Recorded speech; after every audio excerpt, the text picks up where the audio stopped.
Hello everyone, आज के इस सेशन में हम सॉल्व करने वाले हैं कुछ क्वेश्चंस।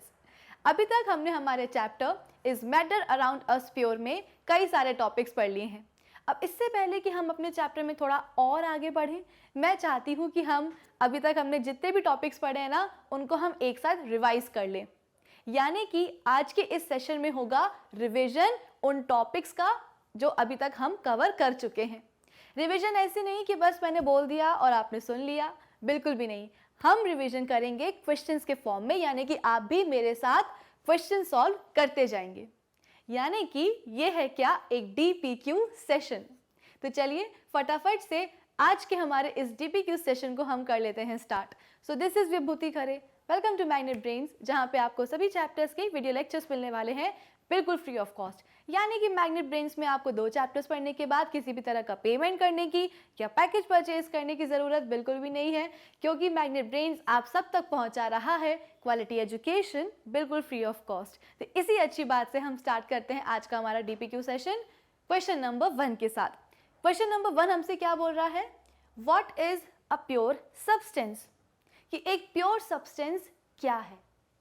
अब अगर मैं इसे बहुत ही आम भाषा में बोलने की कोशिश करूं तो एक शुद्ध चीज क्या होती है। एक आम आदमी, एक कॉमन मैन शुद्धता को रिलेट करता है किसके साथ, मिलावट के साथ, यानी कि प्योरिटी को रिलेट करता है किसके साथ, एडल्टरेशन के साथ। कि अगर किसी चीज में किसी भी तरह की मिलावट नहीं है तो वो चीज क्या हो जाएगी, प्योर हो जाएगी। और अगर किसी चीज में मिलावट है तो वो चीज हमारे लिए क्या है, इम्प्योर है। जैसे कि हम सभी को पता है कि दूध एक ऐसी चीज है जिसमें कई तरह की मिलावट जो है पॉसिबल है। भाई पहले के टाइम पे तो सिर्फ जो मिल्कमैन होते थे ना, वो सिर्फ दूध में पानी ऐड कर देते थे कि किसी तरह से मिल्क की जो क्वांटिटी है वो बढ़ जाए, तो उनको फायदा हो जाए, बेनिफिट हो जाए। इसके बाद में ये एक ट्रेंड आया कि जितनी भी गाय भैंसे होती थी उनको हार्मोनल इंजेक्शंस लगा दिए जाते थे, ताकि उनका जो लैक्टेशन पीरियड है, जिस पीरियड में अपनी वो लाइफ के दूध देती हैं, वो पीरियड जो है ना बढ़ जाए, तो इससे भी उनको फ़ायदा हो जाएगा।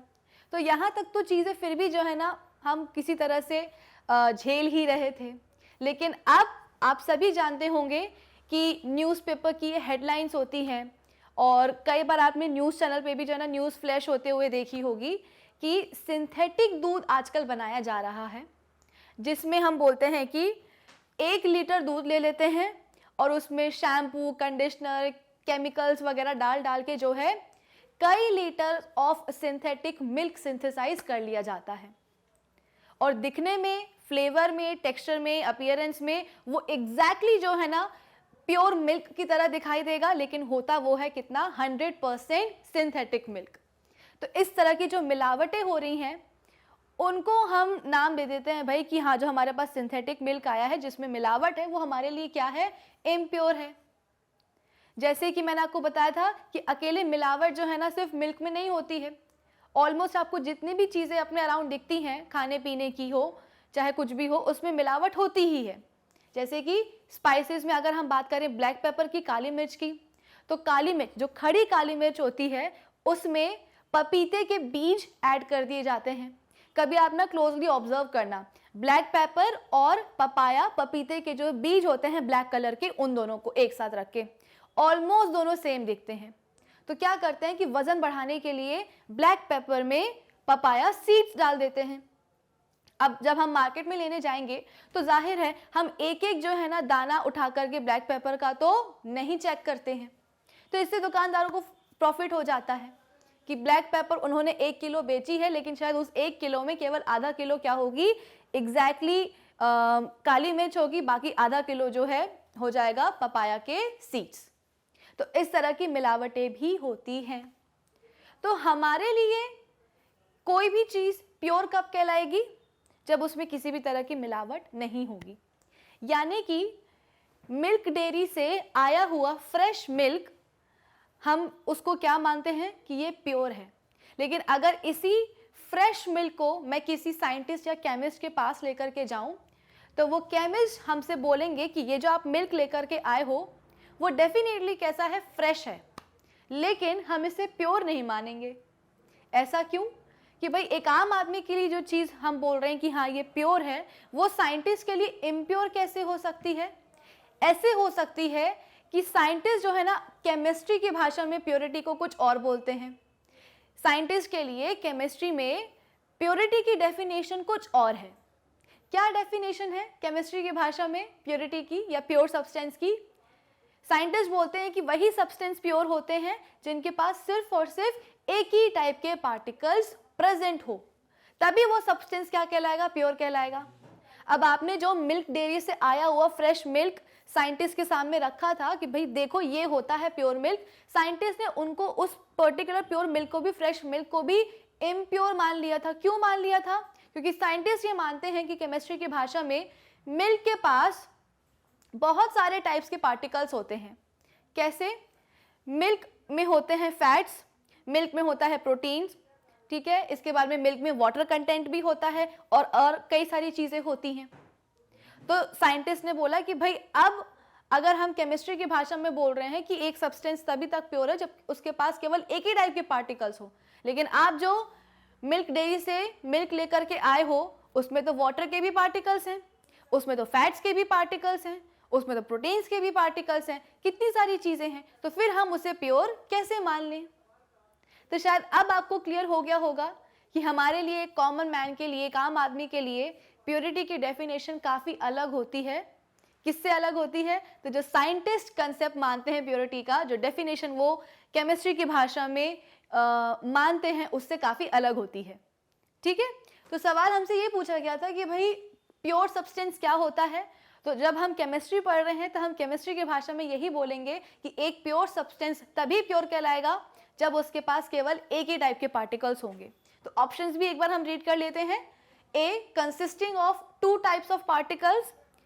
Option B, consisting of n number of types of particles, यानी कि बहुत सारे टाइप्स ऑफ पार्टिकल्स होंगे किसी भी सब्सटेंस में। Option C, consisting only 1 type of particles, या option D, all the type of substances are pure. तो जैसे कि मैंने आपको बताया है कि इस सवाल का सही जवाब क्या होना चाहिए? ऑप्शन सी, कि एक सब्सटेंस तभी प्योर कहलाएगा जब उसके पास केवल एक ही टाइप के पार्टिकल्स होंगे। अब जरा याद करो, मैंने आपको बताया था कि ये जो पार्टिकल्स वर्ड हम बार बार ले रहे हैं, तो पार्टिकल से हमारा कहने का मतलब क्या है? तो हमारा मतलब यहाँ पे ये होता है कि एटम्स एंड, या बोल सकते हो कि और मॉलिक्यूल्स, और आप इसके साथ आयंस भी ऐड कर सकते हो। ठीक है, तो हम बार बार प्योर सब्सटेंस की डेफिनेशन में जो पार्टिकल्स बार बार बोल रहे हैं, तो ये पार्टिकल्स होते क्या हैं एग्जैक्टली? ये पार्टिकल्स होते हैं एटम्स या मॉलिक्यूल्स या फिर आयंस। अब एटम्स क्या होते हैं ये मैंने आपको हमारे प्रीवियस सेशन में बता दिया था। एटम्स का जो ग्रुप होता है, जैसे कि मैंने आपको बताया था कि एटम के पास जो है अपनी ही उसकी खुद की एक दुनिया होती है जिसके अंदर इलेक्ट्रॉन्स होते हैं, प्रोटॉन्स होते हैं एंड न्यूट्रॉन्स होते हैं।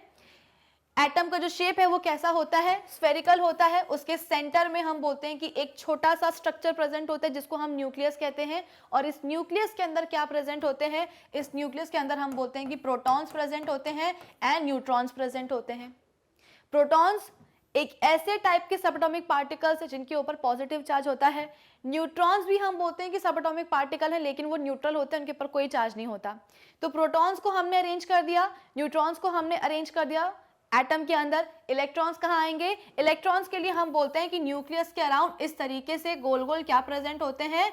एनर्जी ऑर्बिट्स या एनर्जी शेल्स प्रेजेंट होते हैं, और इन्हीं शेल्स में, ऑर्बिट्स में इलेक्ट्रॉन्स रोटेट करते हैं न्यूक्लियस के अराउंड। तो एटम का स्ट्रक्चर मैंने आपको बता दिया।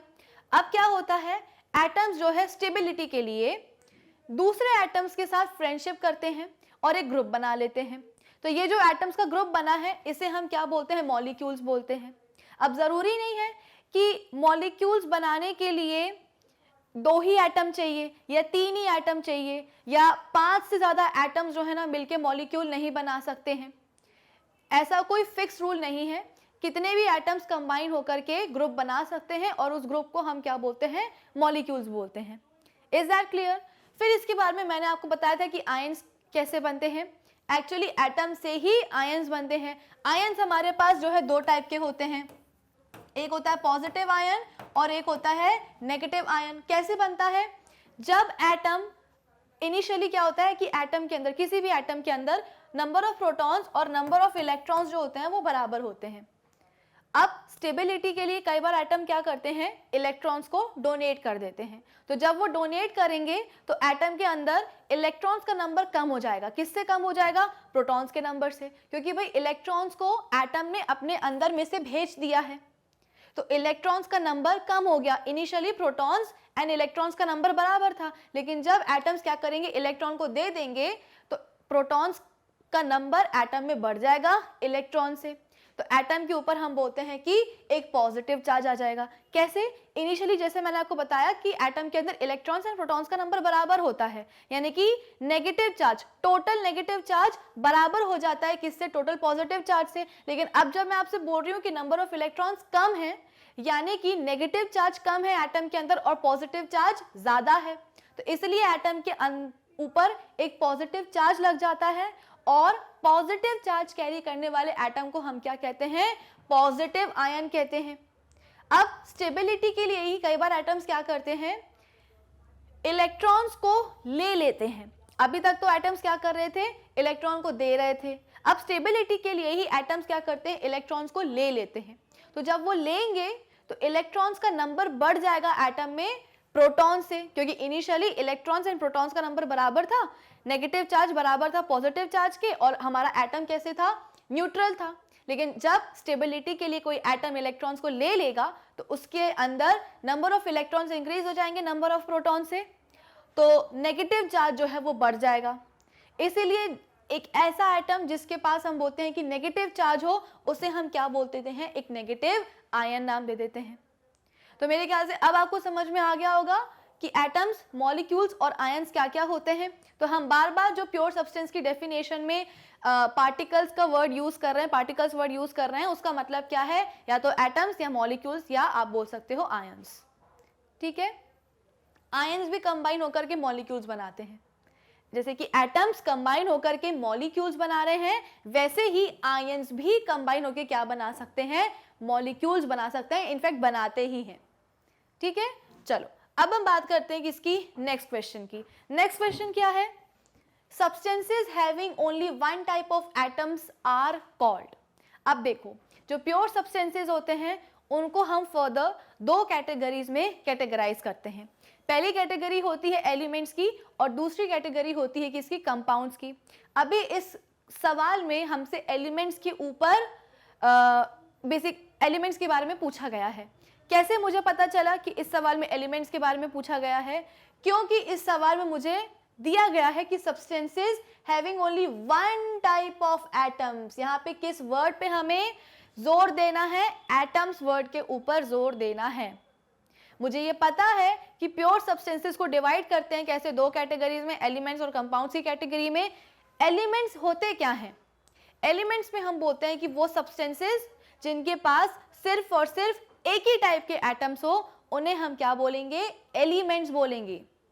हमारे पास आज के टाइम पे 118 एलिमेंट्स प्रेजेंट हैं, और इन 18 एलिमेंट्स में से कुछ एलिमेंट्स तो मैंने आपको पढ़ा भी दिए हैं, जैसे कि गोल्ड। गोल्ड भी क्या है? एक एलिमेंट है। अगर आप गोल्ड एलिमेंट के अंदर झांक के देखोगे तो आपको सिर्फ और सिर्फ गोल्ड के ही एटम्स देखने को मिलेंगे। सिल्वर, सिल्वर भी क्या है? एक एलिमेंट है। सिल्वर एलिमेंट के अंदर झांक के जब आप देखोगे तो आपको सिर्फ और सिर्फ सिल्वर के ही एटम्स देखने को मिलेंगे। अगर कॉपर है आपके पास, कॉपर भी एक एलिमेंट है। जो हमारे घरों की इलेक्ट्रिकल वायरिंग्स होती हैं, जो वायर्स प्रेजेंट होते हैं, उनके ऊपर जो प्लास्टिक की कोटिंग होती है उसको हटा करके जब आप देखोगे तो आपको रेडिश ब्राउन कलर के बहुत ही फाइन वायर्स देखने को मिलते हैं। वो किसके बने होते हैं? वो कॉपर के बने होते हैं। ठीक है, तो कॉपर क्या है? कॉपर भी एक एलिमेंट है जिसके अंदर जब आप झांक के देखोगे तो आपको सिर्फ और सिर्फ कॉपर के एटम्स ही दिखाई देंगे। तो जब कोई ऐसा सब्सटेंस है हमारे पास जिसके पास सिर्फ एक ही टाइप के उसके एटम्स हो, तो उसे हमें क्या बोलना पड़ता है? एलिमेंट्स बोलना पड़ता है।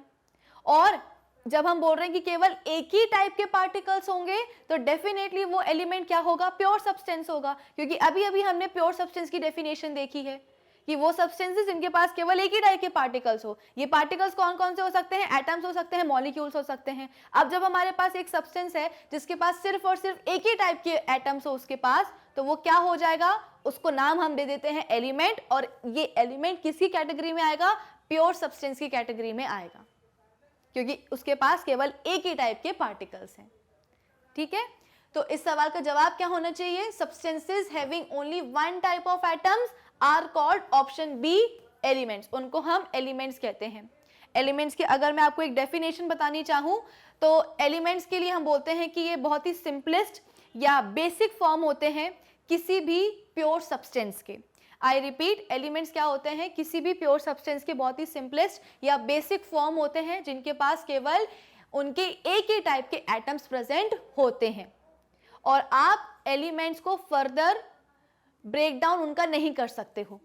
जैसे कि अगर आपके पास क्या है, एक गोल्ड एलिमेंट है, अब आप उस गोल्ड एलिमेंट को तोड़ने की कोशिश करो तो आपको सिर्फ और सिर्फ जो है ना गोल्ड के एटम्स ही मिलेंगे। ऐसा कभी नहीं हुआ कि गोल्ड को तोड़ते गोल्ड एलिमेंट को तोड़ते तोड़ते कभी सिल्वर के एटम्स दिखाई दे दिए, ठीक है, या कभी कॉपर के, या कभी एल्यूमिनियम के।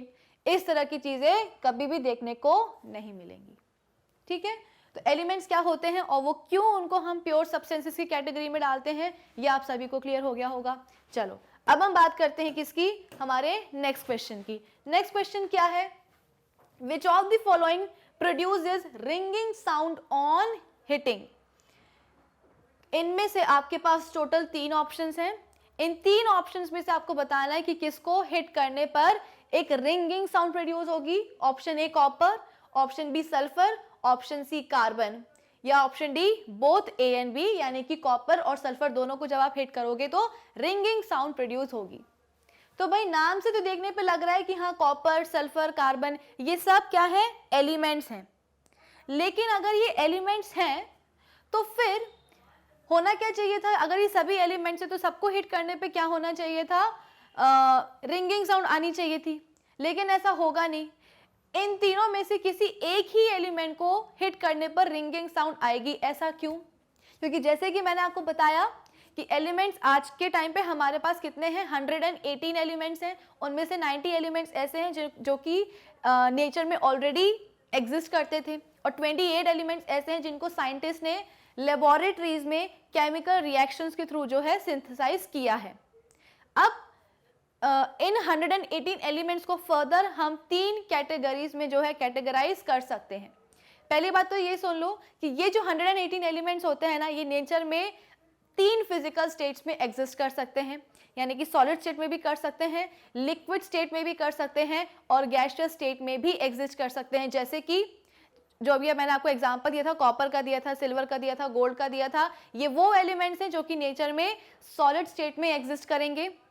हम सभी के घर में जो थर्मामीटर होता है, थर्मामीटर में हम टेम्परेचर जो मेजर करते हैं कैसे करते हैं, वो जो पारा होता है, वो जो सिल्वरी फ्लूइड होता है, वो जब ऊपर जाता है, जिस भी वैल्यू को टच करता है तो हमें समझ में आता है कि भाई हमारा बॉडी टेम्परेचर उस वैल्यू के बराबर है।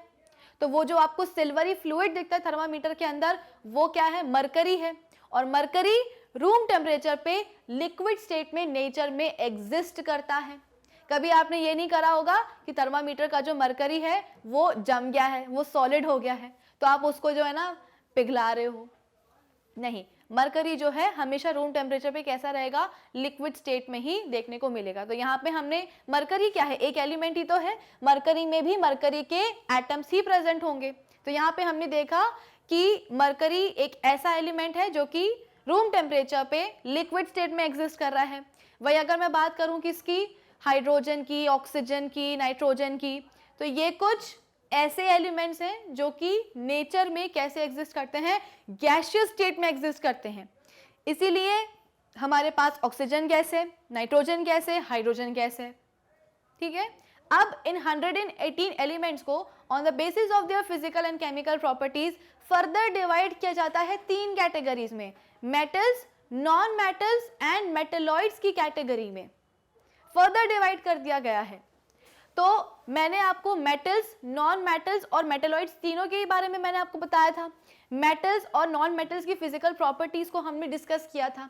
याद है कि हमने पढ़ा था मेटल्स की फिजिकल प्रॉपर्टीज में कि मेटल्स के पास, मेटल्स कैसे होते हैं, सोनोरस होते हैं, यानी कि जब मेटल्स के ऊपर आप किसी टफ चीज के साथ क्या करोगे, हिट करोगे, तो मेटल से क्या होगी, एक रिंगिंग साउंड प्रोड्यूस होगी। हमारे मंदिरों में जो घंटियां लगी रहती हैं वो भी किसकी बनी है, मेटल की बनी है।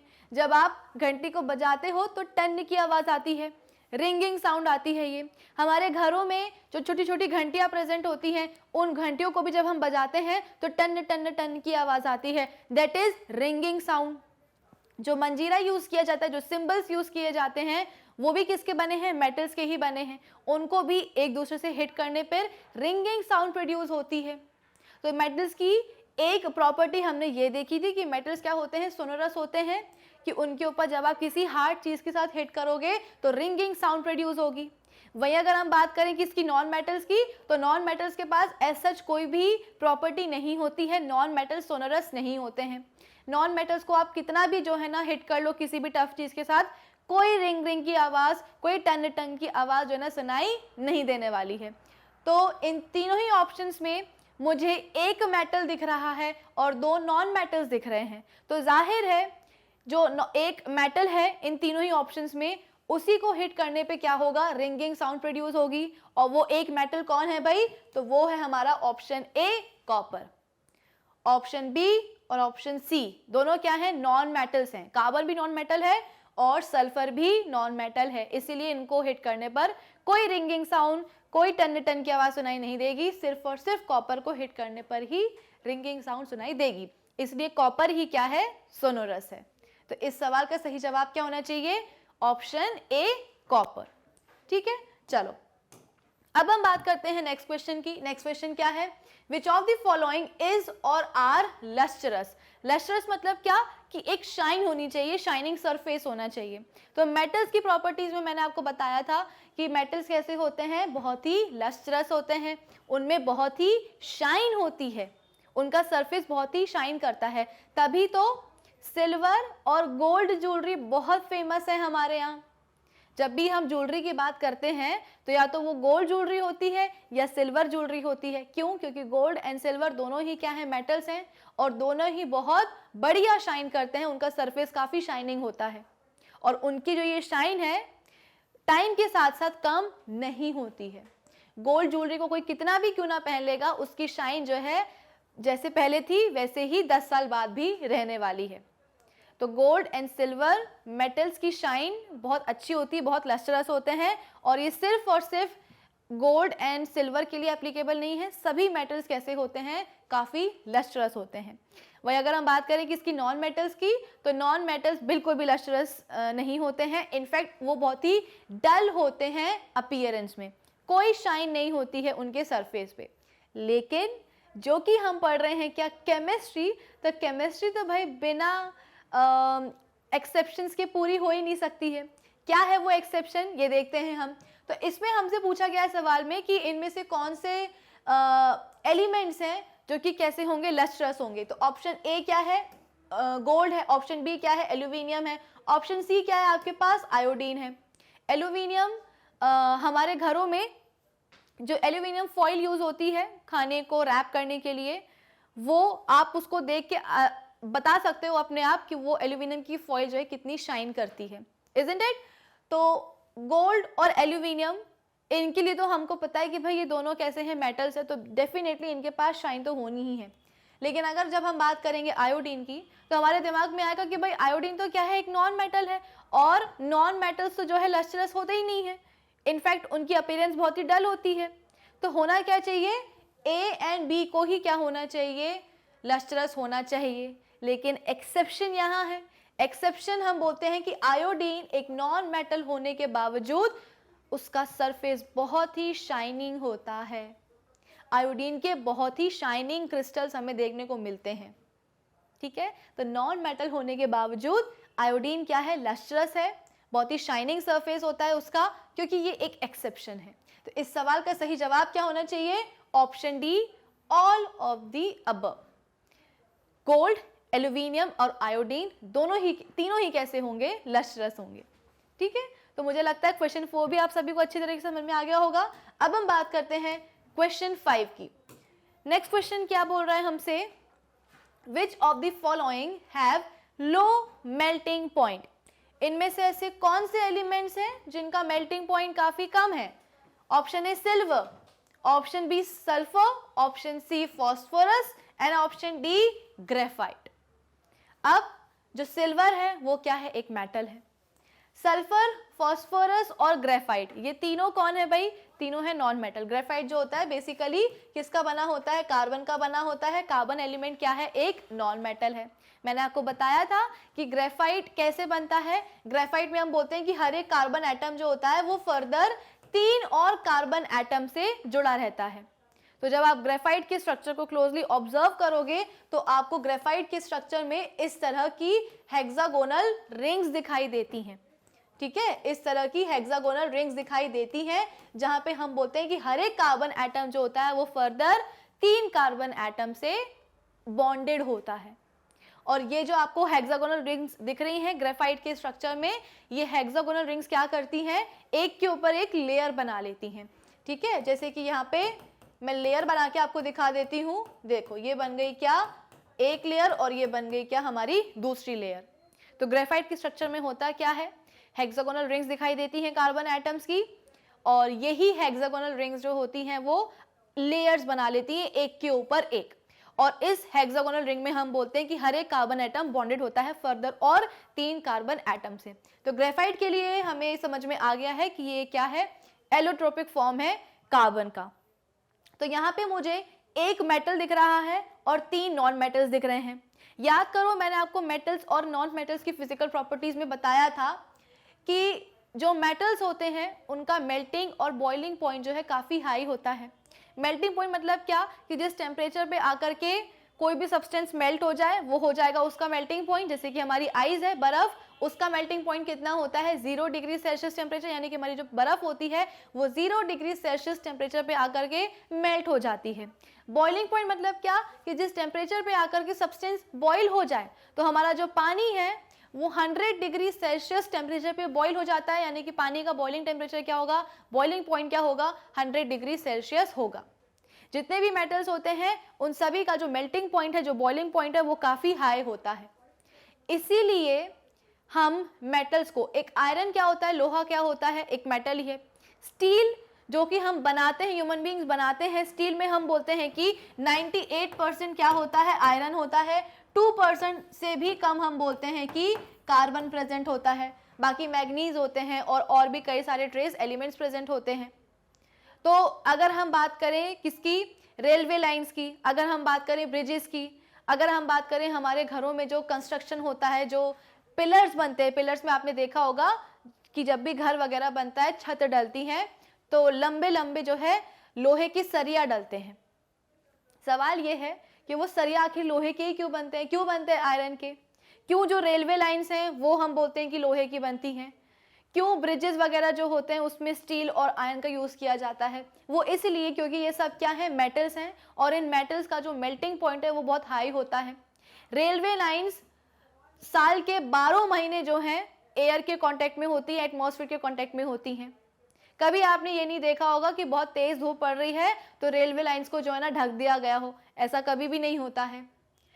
इसीलिए अब जब पूरे साल की गर्मी, बारिश, धूप, ठंड मेटल पे पड़ रही है, रेलवे लाइंस पे पड़ रही है, तो रेलवे लाइंस को बहुत ही स्ट्रांग होना पड़ेगा। स्ट्रांग होने के लिए हम बोलते हैं कि मेटल्स का ही यूज़ करना पड़ता है। कभी आपने ये नहीं सुना होगा कि किसी रेलवे लाइन कोई पटरी है जो कि मेल्ट हो गई हो धूप से, ऐसा कभी नहीं होता। तो अगर आपको अपनी रेलवे लाइंस को मजबूत बनाना है, अगर आप चाहते हो कि वो सन की हीट से, या जब ट्रेन उससे पास होती है तो जो हीट प्रोड्यूस होती है उस हीट से जो है ना कि आपकी पटरियां मेल्ट ना हो जाएं, तो आपको एक ऐसे सब्सटेंस से बनाना पड़ेगा जिसका मेल्टिंग पॉइंट ज़्यादा हो। इसीलिए मेटल्स का यूज़ किया जाता है, स्टील का, आयरन का यूज़ किया जाता है इस तरह के कंस्ट्रक्शंस में। रेलवे लाइन्स इसी की बनती हैं, जो ब्रिजेस हमारे सिटीज़ में होते हैं, हमारे टाउन्स में होते हैं, वो उसी के बनते हैं। जो स्ट्रॉन्ग चेन्स वगैरह जो प्रेजेंट होती हैं पुल वगैरह बनाने के लिए, वो भी लोहे की ही बनती हैं। तो इसीलिए ऐसा सब्सटेंस, ऐसा एलिमेंट जिसका मेल्टिंग पॉइंट कम हो, तो ऐसे एलिमेंट्स को लेकर के किसी भी तरह की कंस्ट्रक्शन करना जो है समझदारी वाली बात बिल्कुल भी नहीं है। तो सिल्वर क्या है भाई, हाँ, तो मैंने मेटल की आपको प्रॉपर्टीज बता दी कि उनका मेल्टिंग और बॉइलिंग पॉइंट कैसा होता है, काफ़ी हाई होता है। नॉन मेटल्स के केस में ऐसा होता है कि नॉन मेटल्स का जो मेल्टिंग और बॉइलिंग पॉइंट है वो काफ़ी कम होता है, यानी कि वो कम टेम्परेचर पर ही मेल्ट हो जाते हैं। और इनफैक्ट फॉस्फोरस के केस में मैंने आपको बताया था कि फॉस्फोरस जो होता है वो 44 डिग्री सेल्सियस टेम्परेचर पर ही मेल्ट हो जाता है। तो जितने भी नॉन मेटल्स होते हैं उन सभी का मेल्टिंग और बॉइलिंग पॉइंट जो है वो काफ़ी कम होता है। अब इस सवाल में हमारे पास 4 ऑप्शंस हैं। ऑप्शन ए है सिल्वर, ऑप्शन बी है सल्फर, ऑप्शन सी है फॉस्फोरस एंड ऑप्शन डी है क्या, ग्रेफाइट। तो सिल्वर तो डेफिनेटली क्या है, एक मेटल है, तो इसका मेल्टिंग पॉइंट जो है वो ज़्यादा ही रहेगा, कम टेम्परेचर पे सिल्वर जो है मेल्ट होने वाला नहीं है। इसके अलावा हमारे पास सल्फर है और फॉस्फोरस है, तो ये दोनों ही कैसे हैं, नॉन मेटल्स हैं, और नॉन मेटल्स में मैंने आपको बताया है कि इनका मेल्टिंग पॉइंट नॉन मेटल्स का कम होता है। तो सल्फर और फॉस्फोरस इन दोनों का ही मेल्टिंग पॉइंट कम होगा। But what about option D, graphite. Graphite किसका बना है, जैसे कि मैंने आपको बताया कार्बन का बना है। कार्बन एलिमेंट क्या है, एक नॉन मेटल है। इसका मतलब क्या होना चाहिए, लॉजिकली ग्रेफाइट का भी, क्योंकि वो एक नॉन मेटल कार्बन से बना हुआ है, तो ग्रेफाइट का भी जो मेल्टिंग पॉइंट है वो कम होना चाहिए। पर ऐसा होता नहीं है। क्यों? क्योंकि हम केमिस्ट्री पढ़ रहे हैं और केमिस्ट्री बिना एक्सेप्शन के आगे नहीं बढ़ती है। तो ग्रेफाइट जो है क्या है, एक एक्सेप्शन है, जहाँ पे हम बोलते हैं कि ग्रेफाइट का जो मेल्टिंग पॉइंट है वो एक नॉन मेटल से बनने के बावजूद ग्रेफाइट का जो मेल्टिंग पॉइंट है वो काफ़ी हाई होता है। और वो कितना होता है, थोड़ा बहुत भी नहीं, वो होता है 3700 डिग्री सेल्सियस। ठीक है, तो 3700 डिग्री सेल्सियस टेम्परेचर होता है क्या, ग्रेफाइट का मेल्टिंग पॉइंट। इतने हाई टेम्परेचर पे जाकर के ग्रेफाइट जो है मेल्ट होता है। ऑल्दो वो एक नॉन मेटल कार्बन से बना हुआ है, लेकिन उसको कोई फर्क नहीं पड़ता, उसका मेल्टिंग पॉइंट हाई ही होता है मेटल्स की तरह। तो इस सवाल का सही जवाब क्या होना चाहिए, पूछा क्या गया था हमसे सवाल में कि इनमें से किन ऑप्शंस के पास लो मेल्टिंग पॉइंट है। तो आपका जवाब होना चाहिए option B, option C and option D. इन तीनों का ही melting point, option B and option C, इन दोनों का मेल्टिंग पॉइंट जो है कम होगा। ऑप्शन ए क्योंकि वो एक मेटल है इसलिए उसका मेल्टिंग पॉइंट हाई है, और ऑप्शन डी क्योंकि वो एक ग्रेफाइट है, नॉन मेटल होते हुए भी वो क्या है, एक एक्सेप्शन है, वो ग्रेफाइट है, जिसकी वजह से उसका मेल्टिंग पॉइंट हाई होगा।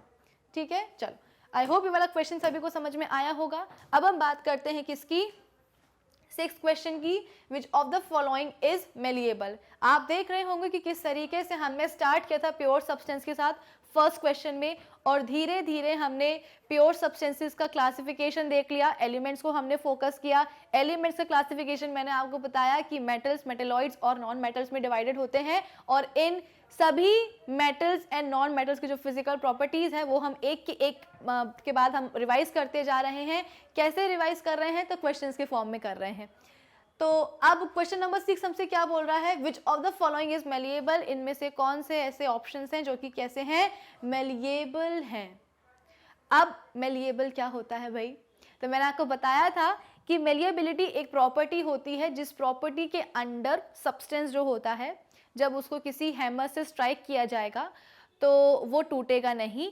इनफैक्ट जो है हैमर के लगातार स्ट्राइक करने से वो थिन शीट्स में, जिनको हम फॉइल्स कहते हैं, उसमें कन्वर्ट हो जाएगा। जैसे कि मेरे पास एक पेन है, इस पेन के अगर ऊपर मैं एक हथौड़े से वार करूं, हैमर को स्ट्राइक करूं, तो डेफिनेटली ये पेन, हम सबको पता है कि कई सारे टुकड़ों में ये टूट जाएगा। लेकिन अगर मैं बात करूं किसकी, कॉपर की, कॉपर के एक ब्लॉक को अगर मैं हथौड़े से मारने की कोशिश करूं तो कॉपर का ब्लॉक टूटेगा नहीं, और लगातार कॉपर, जो हमारा हैमर है, हैमर की लगातार स्ट्राइक करने से जो कॉपर ब्लॉक है वो धीरे धीरे क्या होने लगेगा, चपटा होता जाएगा, और चपटा होते होते वो उसकी एक थिन शीट बन जाएगी, और उस थिन शीट को हम फॉइल कहते हैं। तो लॉजिकली हमारे दिमाग में क्या होता है कि किसी भी चीज़ को हम हथौड़े से मारेंगे तो वो चीज़ टूट जाएगी, लेकिन मेटल्स के साथ ऐसा नहीं होता है। मेटल्स क्या करते हैं, मेटल्स बोलते हैं कि आप हम पे कितना भी जो है ना हैमर से स्ट्राइक करो, हम टूटने वाले हैं नहीं। इनफैक्ट हम अपने आप को एक थिन शीट में, फॉइल में कन्वर्ट करते जाएंगे, तो टूटेंगे तो बिल्कुल भी नहीं, ऊपर से थिन शीट्स में, फॉइल्स में कन्वर्ट होते जाएंगे। तो ये जो प्रॉपर्टी होती है इसे हम मेलिएबिलिटी की प्रॉपर्टी कहते हैं, और जिन सब्सटेंसेस के पास मेलिएबिलिटी की प्रॉपर्टी होती है, जो पोजेस करते हैं इस प्रॉपर्टी को, उनको हम मेलिएबल सब्सटेंस कहते हैं। ठीक है, तो जितने भी मेटल्स हैं वो कैसे होते हैं, मेलिएबल होते हैं। फिर इसके बाद में अगर हम बात करें किसकी, नॉन मेटल्स की, तो नॉन मेटल्स भाई इनसे एंटायरली डिफरेंट होते हैं। कोयला देखा होगा आप सभी ने, कोयला किससे बनता है, कार्बन से ही बनता है। कोयले को अगर आप एक बार हथौड़े से मारने की कोशिश करोगे तो पहले ही स्ट्राइक से क्या होगा, जो कोल है, जो कोयला है, वो छोटे छोटे पार्टिकल्स में टूट जाएगा। और अगर आपने फर्दर जो है हैमर से स्ट्राइक करा है उन कोल के छोटे पार्टिकल्स पे, तो उनका पाउडर ही बन जाने वाला है। कहाँ तो मेटल्स ऐसे थे कि आप उनको कितने बार भी जो है ना हैमर से स्ट्राइक करो बिल्कुल भी टूट नहीं रहे थे, टूटना तो छोड़ो थिन शीट्स में कन्वर्ट होते जा रहे थे। और वही हमारे पास क्या है, दूसरी तरफ नॉन मेटल्स हैं, कोयला है हमारे पास, कोल है जो कि कार्बन से मिलके बनता है। उसको अगर हमने एक बार हैमर से स्ट्राइक करा है तो मेरे ख्याल से दूसरी बार स्ट्राइक करने की जरूरत पड़ेगी नहीं, क्योंकि वो पहली बार से ही क्या हो जाएगा, बिल्कुल छोटे छोटे पार्टिकल्स में टूट जाएगा। सल्फर हम बोलते हैं कि येलो कलर का सॉलिड होता है। उस येलो कलर के सॉलिड को अगर आपने एक बार भी हैमर से स्ट्राइक किया है वो तुरंत जो है ना अपने पाउडर फॉर्म में आ जाता है। तो थिन शीट्स में कन्वर्ट होना तो छोड़ो, टूट अलग जाते हैं। तो जब कोई चीज़ टूट जाएगी तो वो फिर वो थिन शीट्स में कैसे कन्वर्ट हो पाएगी, फॉइल्स कैसे बन पाएंगी। तो इसलिए नॉन मेटल्स कैसे होते हैं भाई, मेलिएबल नहीं होते हैं। एक और प्रॉपर्टी होती है, जैसे कि मेलिएबिलिटी, वैसी होती है एक डक्टिलिटी। मेलिएबिलिटी में हम क्या कर रहे थे, किसी भी सब्सटेंस को थिन शीट्स में कन्वर्ट करा रहे थे। डक्टिलिटी में क्या होता है, किसी भी सब्सटेंस को हम वायर में कन्वर्ट कराते हैं। तो मेटल्स जो होते हैं वो डक्टाइल होते हैं, क्यों, क्योंकि उनके पास डक्टिलिटी की प्रॉपर्टी होती है। मेटल्स को जब आप स्ट्रेच करोगे, उस पर फोर्स लगाओगे, प्रेशर लगाओगे, तो मेटल्स जो होते हैं वो थिन वायर्स में कन्वर्ट हो जाते हैं। जैसे कि मैंने आपको पहले भी एग्जांपल दिया है, हमारे घरों में जो इलेक्ट्रिकल वायरिंग्स होती हैं, जो डिफरेंट आपके पास इलेक्ट्रिकल अप्लायंसेज होते हैं, उसमें जो तार लगे होते हैं वो किसके बने होते हैं, कॉपर के बने होते हैं, एल्यूमिनियम वगैरह के बने होते हैं। क्यों, क्योंकि इनके तार बन सकते हैं, है ना। गोल्ड के लिए हम बोलते हैं कि 1 ग्राम गोल्ड से आप इतना 2 किलोमीटर लंबा गोल्ड वायर आप बना सकते हो। कैन यू इमेजिन, सिर्फ 1 ग्राम गोल्ड से हम 2 किलोमीटर लंबा गोल्ड वायर बना सकते हैं। यानी कि आप सोचो कि गोल्ड जो है वो कितना डक्टाइल होता होगा। तो जैसे मेलेबिलिटी एक प्रॉपर्टी है थिन शीट्स में कन्वर्ट होने की, वैसे डक्टिलिटी एक प्रॉपर्टी है जहाँ पे वायर्स में कन्वर्ट होता है कोई भी सब्सटेंस। अगर हम बात करते हैं नॉन मेटल्स की, तो नॉन मेटल्स के पास डक्टिलिटी की प्रॉपर्टी नहीं होती है, बिल्कुल भी डक्टाइल नहीं होते हैं। ठीक है, थोड़ा सा भी आप उन पर प्रेशर लगाओगे, फोर्स लगाओगे तो वो तुरंत ही टूट जाते हैं। इसका मतलब क्या है कि नॉन मेटल्स काफ़ी ब्रिटल होते हैं, ईजिली टूट जाते हैं। मेटल्स हार्ड होते हैं, आसानी से टूटते नहीं हैं, लेकिन जो नॉन मेटल्स हैं वो आसानी से टूट जाते हैं। उनके ऊपर थोड़ा सा भी प्रेशर लगा दो, फोर्स लगा दो, तो वो वहीं टूट जाएंगे, जिसके कारण ना हम नॉन मेटल्स को थिन शीट्स में, फॉइल्स में कन्वर्ट कर सकते हैं और ना ही उनसे हम वायर्स को फॉर्म कर सकते हैं। लेकिन हाँ, एक एक्सेप्शन है डायमंड का। डायमंड हम बोलते हैं कि किसका बना होता है, कार्बन का बना होता है। जैसे कि ग्रेफाइट एक एलोट्रोपिक फॉर्म है कार्बन का, सिमिलरली डायमंड भी एक एलोट्रोपिक फॉर्म होता है कार्बन का। कार्बन क्या है, एक नॉन मेटल है। इसी कार्बन का बना जो कोयला है वो आसानी से टूट जाएगा, एक बार में ही हैमर के एक स्ट्राइक से ही कोयला जो है वो टूट जाएगा। वहीं अगर मैं बात करूं डायमंड की, डायमंड भी तो कार्बन से ही बना है, लेकिन डायमंड के लिए हम बोलते हैं कि ये हार्डेस्ट सब्सटेंस है, नेचुरली अकरिंग हार्डेस्ट सब्सटेंस है। यानी कि अपने आप नेचर में जो नेचुरली अकर करती हैं चीज़ें, उनमें से सबसे हार्डेस्ट कोई सब्सटेंस है तो वो है कौन, डायमंड। तो देखा जाए तो डायमंड किससे बना है, नॉन मेटल से बना है, लेकिन फिर भी क्या है, काफ़ी हार्डेस्ट सब्सटेंस है, नेचुरली अकरिंग हार्डेस्ट सब्सटेंस है। तो सवाल में हमसे पूछा गया था कि इनमें से कौन से मेलिएबल हैं। तो भाई जो जो आपको मेटल्स दिख रहे हैं सबके ऊपर टिक मार्क कर दो। ऑप्शन ए क्या है, कॉपर। कॉपर क्या है, एक मेटल है, तो ऑप्शन ए पे तो यानी कि कॉपर जो है वो मेलिएबल तो होकर ही रहेगा।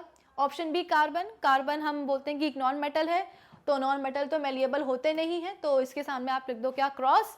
फिर इसके बाद में ऑप्शन सी, ऑप्शन सी हम बोलते हैं कि आयोडीन। आयोडीन क्या है, आयोडीन भी हम बोलते हैं कि एक नॉन मेटल ही होता है। माना कि आयोडीन के पास, आयोडीन क्रिस्टल्स के पास श्राइन होता है, लस्टरस होता है, लेकिन ज़रूरी थोड़ी है कि वो मेलिएबल भी हो। तो आयोडीन क्या है, एक नॉन मेटल है, इसलिए उसके पास मेलिएबिलिटी की प्रॉपर्टी नहीं होगी। Option D bromine. ब्रोमीन क्या है भाई, ब्रोमीन भी हम बोलते हैं कि एक नॉन मेटल ही है, और ब्रोमीन के लिए हम बोलते हैं कि क्योंकि एक नॉन मेटल है, तो फिर मेलिएबिलिटी की प्रॉपर्टी इसमें कहाँ से ही आ पाएगी। एंड लास्ट ऑप्शन है कौन सा, ऑप्शन ई।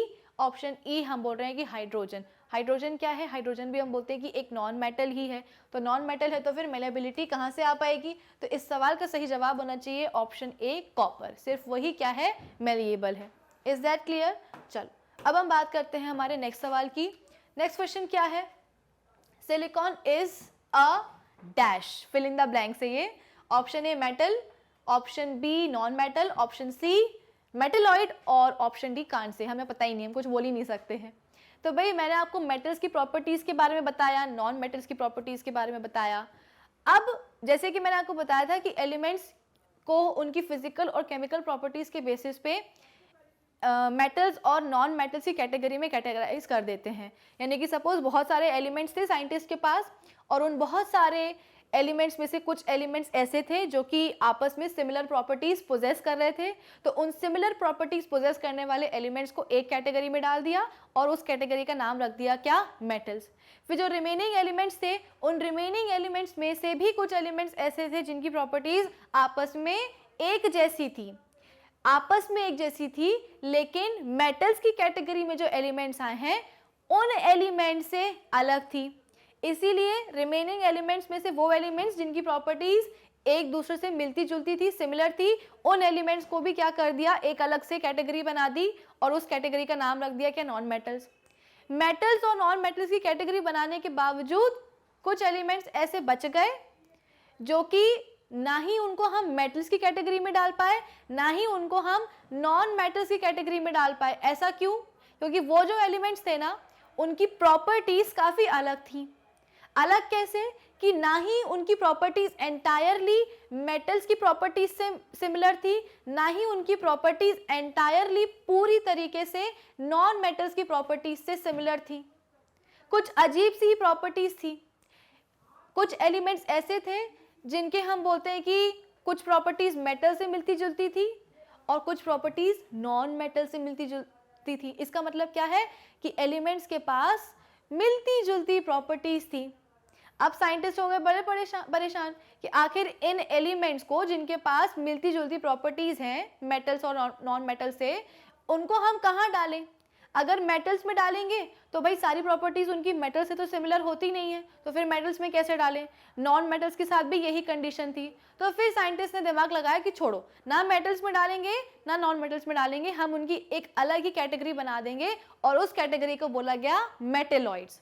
तो मेटेलॉइड्स में वो एलिमेंट्स आए जिनकी प्रॉपर्टीज कैसी थी, मिलती जुलती थी मेटल से और नॉन मेटल से।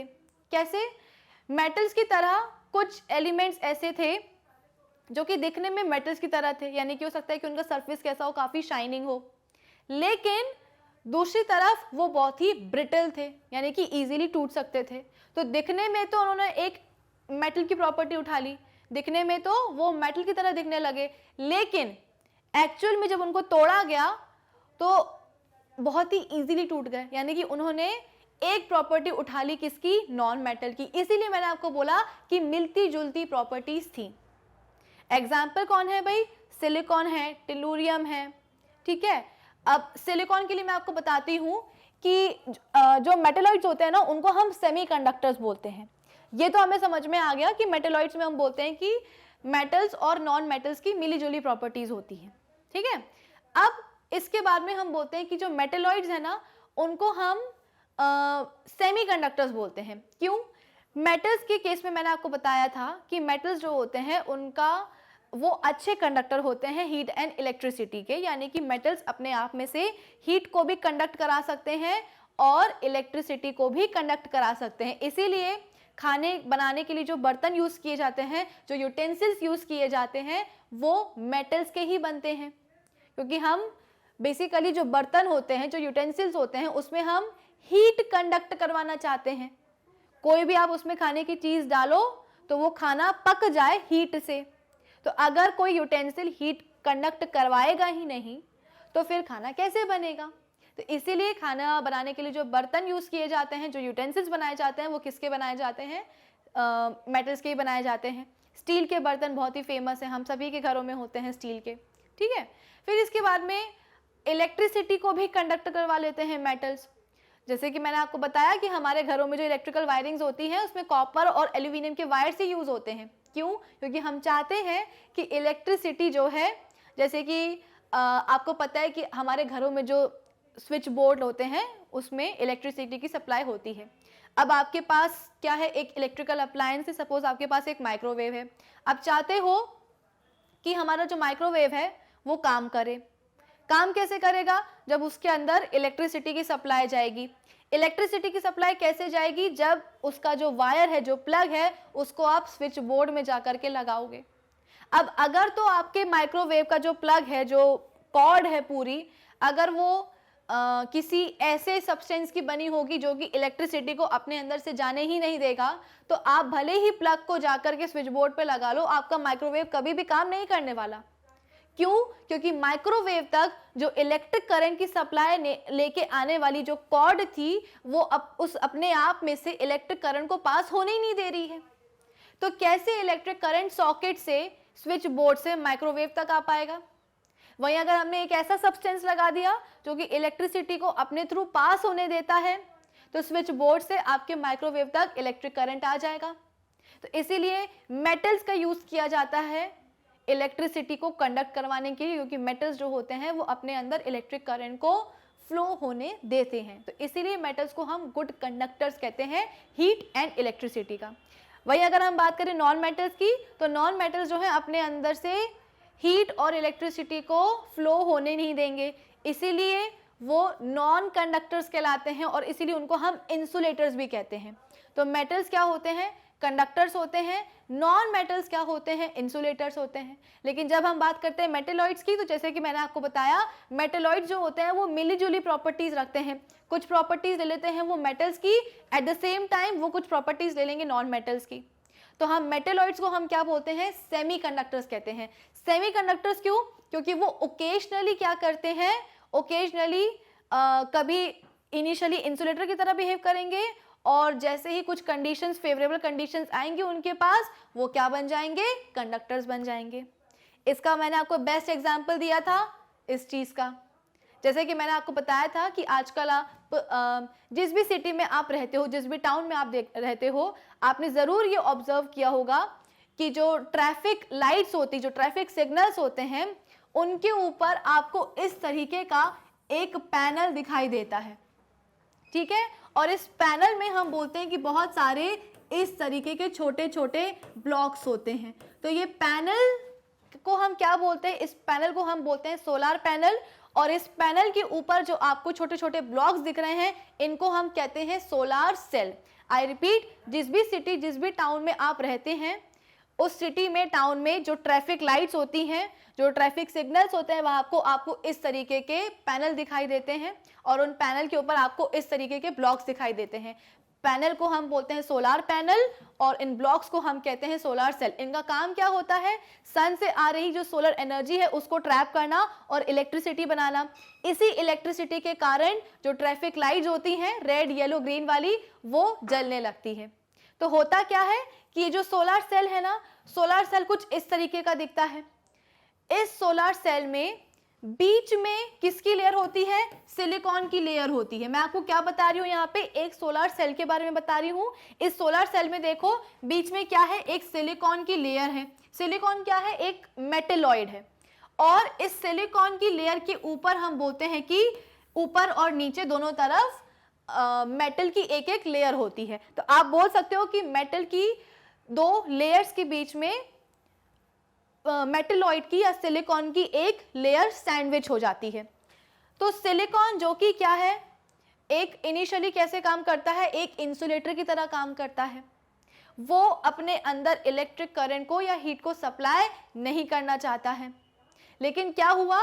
अचानक से सिलिकॉन की जो लेयर है ये इलेक्ट्रिसिटी कंडक्ट करने लगी। कैसे?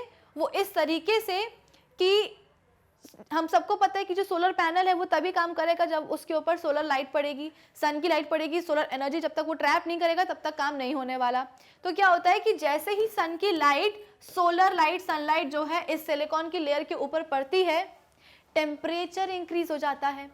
और जब टेम्परेचर इंक्रीज हो जाएगा तब जो सिलिकॉन की लेयर है ना वो अचानक से कंडक्टर बन जाएगी और इलेक्ट्रिक करंट को अपने आप से पास होने देगी। तो इनिशियली जो सिलिकॉन की लेयर थी वो एक इंसुलेटर की तरह बिहेव कर रही थी, इलेक्ट्रिक करंट को जाने नहीं दे रही थी, लेकिन जैसी ही फेवरेबल कंडीशन मिली, फेवरेबल कंडीशन मतलब क्या कि जैसे ही उसका टेम्परेचर इंक्रीज हुआ, टेम्परेचर इंक्रीज कैसे हुआ, जब सनलाइट उसके ऊपर पड़ी तो टेम्परेचर इंक्रीज हो गया, फेवरेबल कंडीशन आ गई, तब जाकर के सिलिकॉन की लेयर जो है एक कंडक्टर की तरह बिहेव करने लगी, यानी कि इलेक्ट्रिक करंट को अपने आप से पास कराने के लिए तैयार हो गई।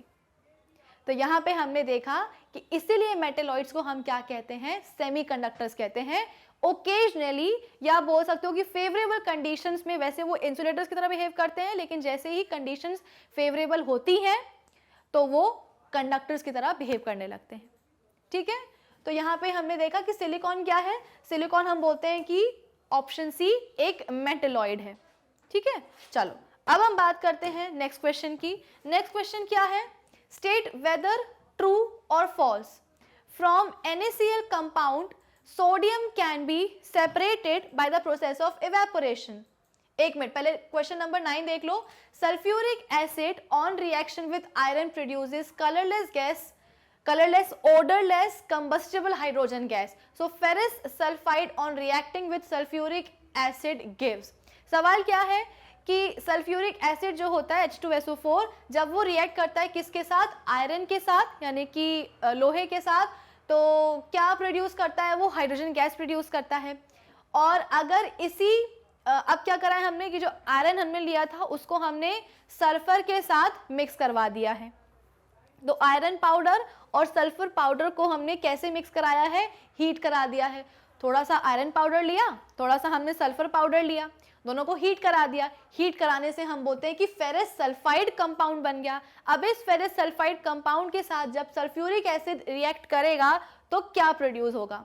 लॉजिकली हमको सवाल में पहले दिया गया है कि जब आयरन रिएक्ट करता है सल्फ्यूरिक एसिड के साथ तो हाइड्रोजन गैस जो है ना इवॉल्व होती है। तो जो फेरस सल्फाइड कंपाउंड बना है उसमें भी तो आयरन ही है ना। तो जब फेरस सल्फाइड रिएक्ट करेगी सल्फ्यूरिक एसिड के साथ तो होना क्या चाहिए था, होना ये चाहिए था कि हाइड्रोजन गैस ही इवॉल्व हो, क्योंकि आयरन इंडिविजुअली सल्फ्यूरिक एसिड के साथ रिएक्ट करने पर हाइड्रोजन गैस को इवॉल्व करता है। तो जिस कंपाउंड में आयरन जाएगा उस कंपाउंड को भी क्या करना चाहिए था, उस कंपाउंड को भी सल्फ्यूरिक एसिड के साथ रिएक्ट करने पर हाइड्रोजन गैस ही इवॉल्व करवानी चाहिए थी, लेकिन ऐसा हुआ नहीं।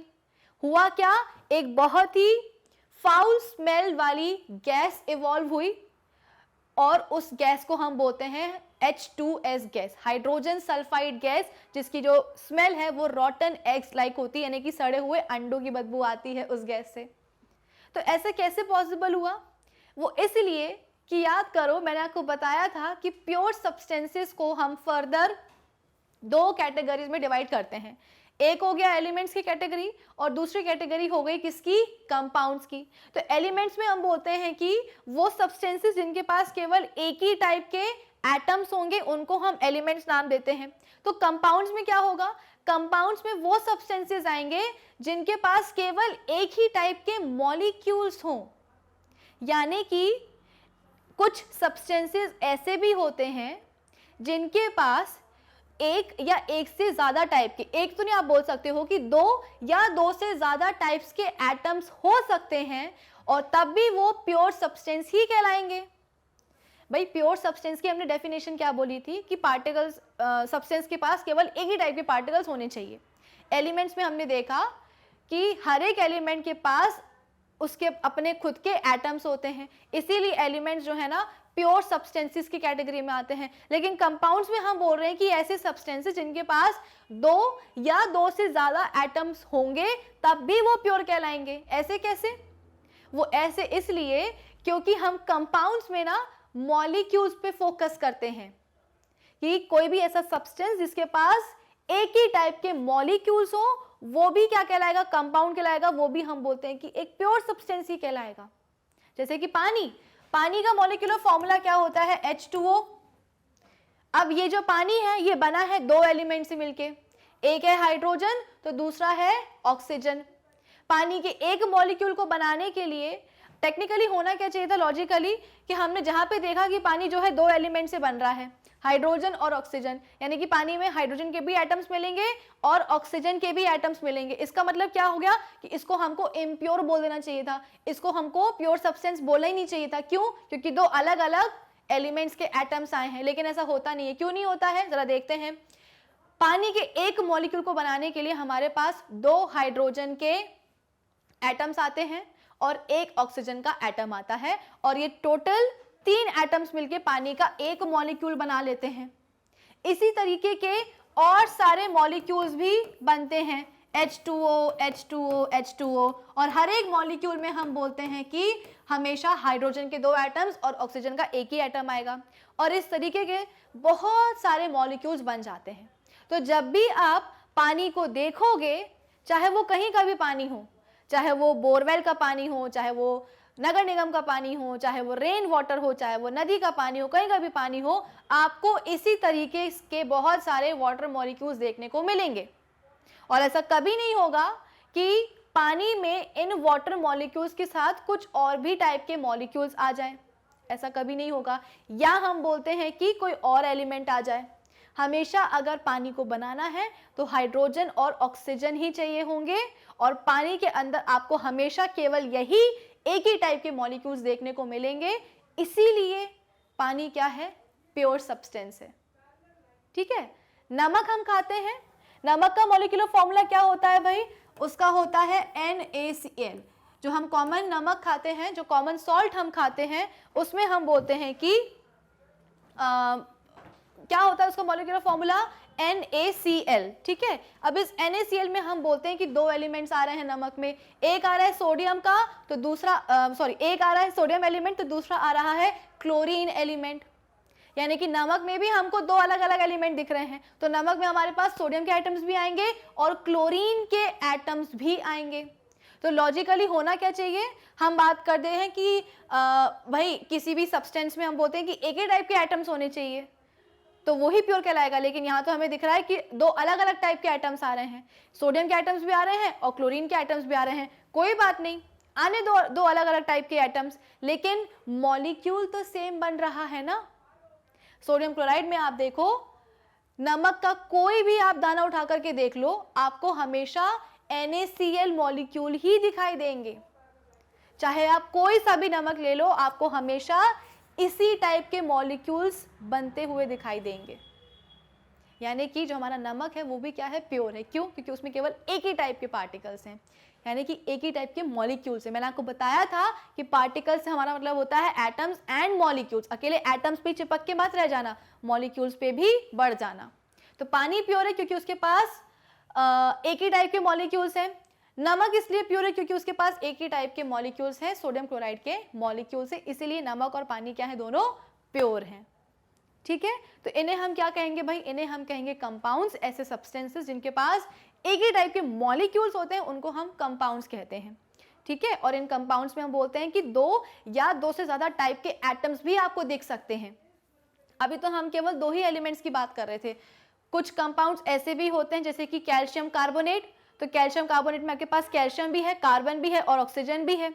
शुगर हम जो खाते हैं C12H22O11, तो कार्बन भी है, हाइड्रोजन भी है और ऑक्सीजन भी है। तो यहाँ पे आपको 3 एलिमेंट्स दिखाई देंगे, लेकिन फिर भी वो क्या है, प्योर है। क्यों? क्योंकि मॉलिक्यूल तो आपको एक ही दिखाई देगा ना, C12H22O11 वाला।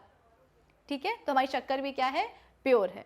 तो आई होप ये सभी चीजें आप सबको समझ में आ रही होंगी। अब कंपाउंड्स क्या होते हैं ये मैंने आपको बता दिया। अब कंपाउंड्स की हमने कुछ प्रॉपर्टीज पढ़ी थी।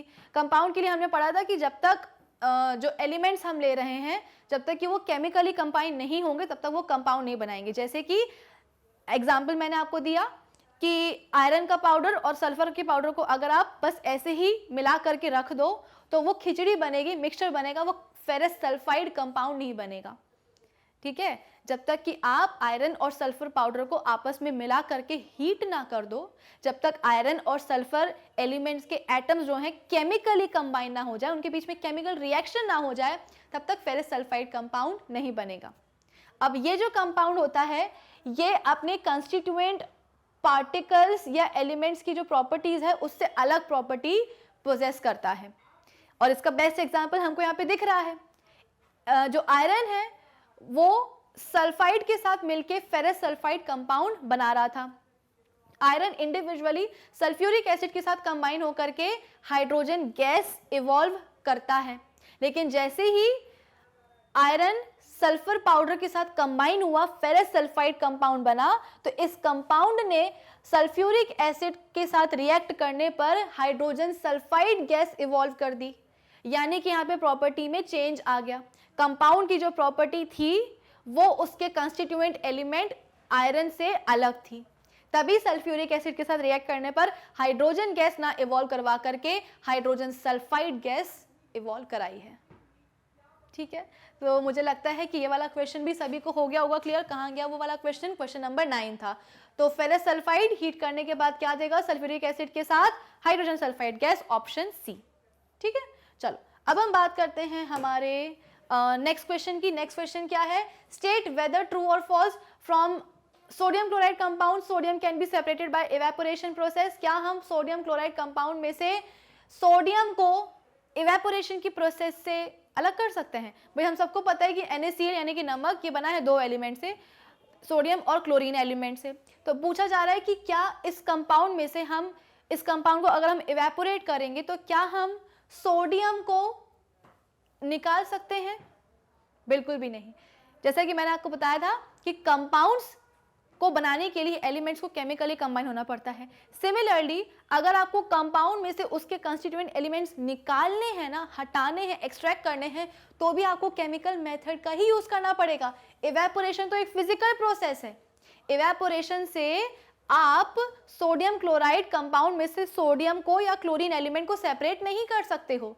एक फिजिकल मेथड है, केमिकल मेथड करना पड़ेगा यूज। केमिकल मेथड मतलब कि क्या? इलेक्ट्रोलिसिस। इलेक्ट्रोलिसिस में हम बोलते हैं कि करंट को पास कराया जाता है, जिसकी हेल्प से कंपाउंड डिकम्पोज हो जाता है, कंपाउंड टूट जाता है अपने कंस्टिट्यूएंट एलिमेंट्स में से। ठीक है, इलेक्ट्रोलिसिस के ऊपर मैं अलग से एक लेक्चर बना दूंगी ताकि आपको इलेक्ट्रोलिसिस की प्रोसेस क्या होती है ये आपको क्लियरली समझ में आ जाए।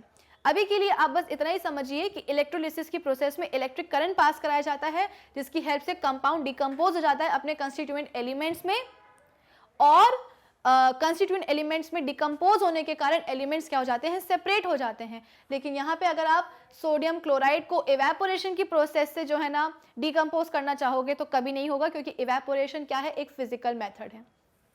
तो यहाँ पे हम बोलते हैं कि इसका जवाब क्या होना चाहिए? Option B, false. ठीक है, तो आज के सेशन के लिए बस इतना ही भाई। अब हम मिलेंगे कहाँ? अपने नेक्स्ट सेशन में, और नेक्स्ट सेशन में हम डिस्कस करेंगे हमारे चैप्टर का नया टॉपिक, मिक्सचर।